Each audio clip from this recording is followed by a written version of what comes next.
Hello అండి, welcome to Vandana blog channels. ఇవాళ నేను వచ్చేసి వీడియోలో రైస్తో మన ఫ్లాగ్ని ఎంత అందంగా కలర్ చేయొచ్చు అనే వీడియోని నేను చూపిస్తున్నానండి. ఆర్ట్ అండ్ క్రాఫ్ట్ అనుకోండి, మన పిల్లలకి చాలా ఉపయోగపడుతుంది.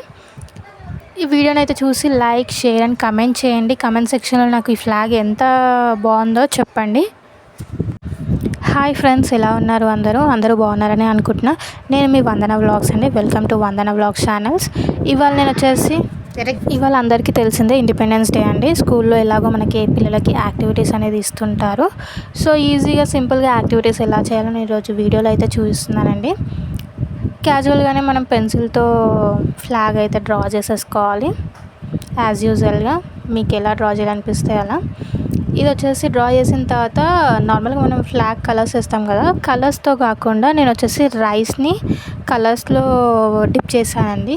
డిప్ చేసి ఇక్కడ వచ్చేసి ఫెవికాల్ స్టిక్ చేసి ఆ రైస్ని నేను ఫ్లాగ్ పైన పెట్టానండి కలర్స్ లాగా. సో వీడియో మాత్రం సూపర్గా ఉంటుంది, మీరు చూసేయండి, ట్రై చేయండి.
ఫైనల్గా లుక్ అయితే చాలా బాగా వచ్చిందండి, మీరు ట్రై చేయండి.